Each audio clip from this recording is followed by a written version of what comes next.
ശ്രീ ഷാബു പ്രസാദ്, ഇപ്പോൾ നമ്മളിതെല്ലാം വളരെ നിഷ്കളങ്കമായി വിശ്വസിക്കണോ? അതായത് ജഗ്ദീപ് ധൻഖർ അദ്ദേഹം സഭ ചെയർ ചെയ്തുകൊണ്ടിരിക്കുകയായിരുന്നു. അന്ന് വൈകുന്നേരം ആയപ്പോൾ അദ്ദേഹത്തിന് തോന്നി ആരോഗ്യം മോശമാണല്ലോ, ഞാൻ വെറുതെ ഇവരൊക്കെ ബുദ്ധിമുട്ടിക്കണ്ടല്ലോ, എന്നാൽ പിന്നെ ഞാൻ രാജിവെച്ചാൽ വേറൊരാൾ വന്ന് നല്ല ആരോഗ്യമുള്ള ഒരാൾ ഉപരാഷ്ട്രപതി ആവുമല്ലോ. പുള്ളിക്ക് അങ്ങനെ തോന്നി. അപ്പം തന്നെ ഒരു റെസിഗ്നേഷൻ ലെറ്റർ എടുത്തു, എഴുതി കൊടുത്തു. അതുകൊണ്ട് ഉപരാഷ്ട്രപതി രാജിവെച്ചു. ഇങ്ങനെയൊക്കെ തന്നെ ആയിരിക്കുമോ നടന്നിട്ടുണ്ടാവുക? നമ്മൾ ഈ ഊഹാപോഹങ്ങൾക്ക് പിന്നാലെ പോകുന്നതിന് മുമ്പ് നമ്മൾ ആദ്യം ഈ പറഞ്ഞ പോലെ അദ്ദേഹം വളരെ ഗ്രേസ്ഫുൾ ആയിട്ട് തന്നെ നല്ല ഭാഷയിൽ എല്ലാവർക്കും നന്ദി പറഞ്ഞുകൊണ്ട് തന്നെ ഒരു രാജിക്കത്ത് എഴുതിയിട്ടുണ്ട്. ഇനി അതിന്റെ തൽക്കാലം അദ്ദേഹം പറയുന്നത് അത് നമ്മൾ മുഖവിലേക്ക് എടുക്കുക എന്നുള്ളതാണ്. നമ്മുടെ മുമ്പിലുള്ള യാഥാർത്ഥ്യം എന്ന് പറയുന്നത് അദ്ദേഹത്തിന്റെ രാജിക്കത്തും അതിൻ്റെ അകത്തെ ഭാഷയും അതിലെ പ്രതികരണങ്ങളും. അതാണ് നമ്മുടെ മുമ്പിലുള്ള റിയാലിറ്റി. നമ്മൾ ആ റിയാലിറ്റിയെ പറ്റി ആദ്യം ചർച്ച ചെയ്യും.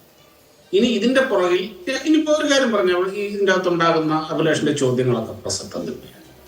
ആദ്യത്തെ ദിവസം തന്നെ സഭ തുടങ്ങുന്ന ദിവസം വൈകുന്നേരം 6 മണി വരെ ഓഫീസിൽ ഇരുന്ന് നല്ല ഗംഭീരമായിട്ട് തന്നെ സഭ നിയന്ത്രിച്ച് ഇതെല്ലാം ചെയ്തിരുന്ന ഒരു വ്യക്തി പെട്ടെന്ന് 2 മണിക്കൂർ കഴിഞ്ഞ് എനിക്ക് അനാരോഗ്യമാണ് എന്ന് പറഞ്ഞ് ഒരു റെസിഗ്നേഷൻ ലെറ്റർ കൊടുക്കുമ്പോൾ ഉണ്ടാകുന്ന ഒരു സർപ്രൈസ് ഉണ്ട്. ആ ഒരു സർപ്രൈസ് മോഡ് തീർച്ചയായിട്ടും നമുക്ക് എല്ലാവർക്കും അത് ഉണ്ടാവുകയും ചെയ്യും.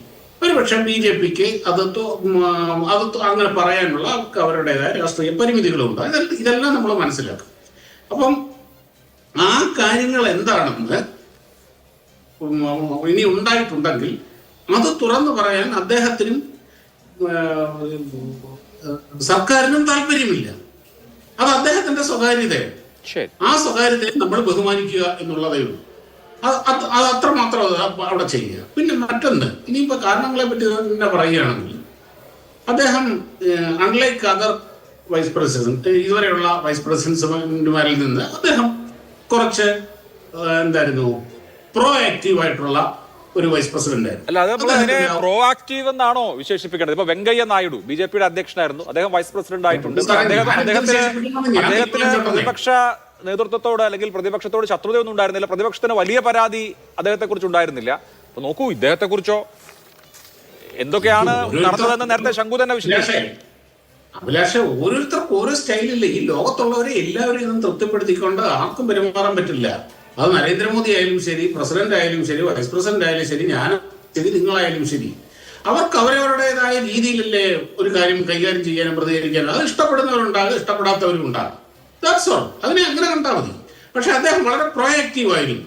സഭയ്ക്ക് പുറത്തും സാധാരണഗതി വൈസ് പ്രസിഡന്റ്സ് അവര് സഭ നിയന്ത്രിച്ചുകൊണ്ടിരിക്കുന്നു, അവിടെ അവർ നന്നായിട്ട് തന്നെ പെർഫോം ചെയ്യും പൊതുവരുന്നില്ല. പക്ഷെ സഭയ്ക്ക് പുറത്ത് അങ്ങനെയുള്ള പ്രതികരണങ്ങളിലോ ആ രീതിയിൽ പൊതു ചർച്ചയ്ക്ക് വിധേയമാകുന്ന വലിയ വലിയ പ്രതികരണങ്ങൾ പൊതുവെ ഈ ഭരണഘടനാ സ്ഥാപനങ്ങളിൽ ഇരിക്കുന്നവർ നടത്താറില്ല.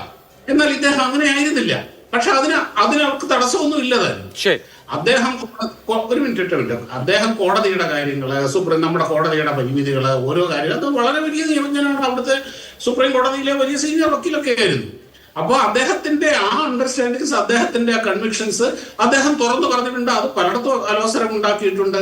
അതേപോലെ തന്നെ ഈ സഭയിൽ തന്നെ പ്രതിപക്ഷത്തിന് ഇന്നുവരെ എൻ്റെ അറിവിൽ തെറ്റാണെങ്കിൽ തിരുത്തുക, പ്രതിപക്ഷം ഒന്നടങ്കം ഇതേപോലെ തന്നെ ഈ സഭാധ്യക്ഷനെ നീക്കം ചെയ്യണം എന്ന് പറഞ്ഞുകൊണ്ട് ഇതുപോലെ രാജ്യസഭ എന്ന് പറഞ്ഞാൽ കുറച്ചുകൂടെ ഉപരിസഭയാണ്. അങ്ങനെയുള്ളിടത്ത് ഈ രീതിയിലുള്ള പ്രതികരണം ഇതുവരെ പ്രതിപക്ഷം നടത്തിയിട്ടില്ല. ഇങ്ങനെ പല കാരണങ്ങൾ വേണമെങ്കിൽ നമുക്ക് കണ്ടെത്താൻ കഴിയും. ശരി, ഞാൻ അങ്ങയിലേക്ക് വരാം. എന്തൊക്കെയാണ് കാരണം എന്നുള്ളത് നമുക്കിപ്പോ സ്പെക്കുലേറ്റ് ചെയ്യാനേ കഴിയുള്ളൂ. അദ്ദേഹം പറഞ്ഞ കാരണം ആരോഗ്യമാണ്. അതിന്റെ ഒരു പ്രശ്നം എന്ന് പറയുന്നത് പെട്ടെന്നൊരു അനാരോഗ്യ പ്രശ്നം മൂലം എനിക്ക് പദവിയിൽ തുടരാൻ കഴിയില്ല എന്ന് അദ്ദേഹത്തിന് ഈ സഭ കഴിഞ്ഞ് മണിക്കൂറുകൾ കഴിഞ്ഞ് അങ്ങനെ തോന്നുന്നുള്ളതാണ്.